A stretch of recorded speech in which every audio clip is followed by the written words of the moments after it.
Hi hello welcome to Bharat sports Telugu. Indian premier league 2024లో నేడు royal challengers Bengaluru versus Kolkata knight riders తలపడనున్నాయి. రాత్రి 7:30కి జియో సినిమాలో మ్యాచ్ స్టార్ట్ అవుతుంది. ఆర్సీబీ కేకర్ మ్యాచ్ అంటే అందరికీ కింగ్ కోహ్లీ వర్సెస్ గౌతమ్ గంభీర్ సమరం గుర్తుకు వస్తుంది. ఐపీఎల్ 2013లో జరిగిన కేకర్ ఆర్సీబీ మ్యాచ్లో కోహ్లీ గంభీర్ మధ్య జరిగిన వాగ్వాదం ఎన్ని ఇయర్స్ అయినా మర్చిపోలేరు.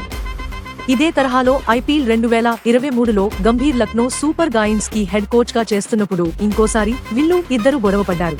ఇక గౌతమ్ గంభీర్ ఆర్సీబీ పైన అనుచితమైన కామెంట్స్ చేశారు.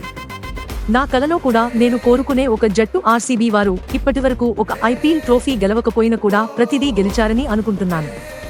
కాబట్టి నేను అలాంటి వైఖరిని తీసుకోలేను. మరియు ఆర్సీబీకి వ్యతిరేకంగా కోల్కతా నైట్ రైడర్స్ 3 ఉత్తమ విజయాలు సాధించారు. ఆర్సీబీని ఓడించడం అంటే నాకు చాలా ఇష్టం. నేడు జరిగే మ్యాచ్లోనూ మేము ఆర్సీబీని ఓడిస్తాం అని దానికోసం సన్నాహాలు చేస్తున్నాం అంటూ గంభీర్ వ్యాఖ్యానించాడు. ఇలాంటి స్పోర్ట్స్ అప్డేట్స్ కోసం like, share, subscribe to Bharat sports Telugu.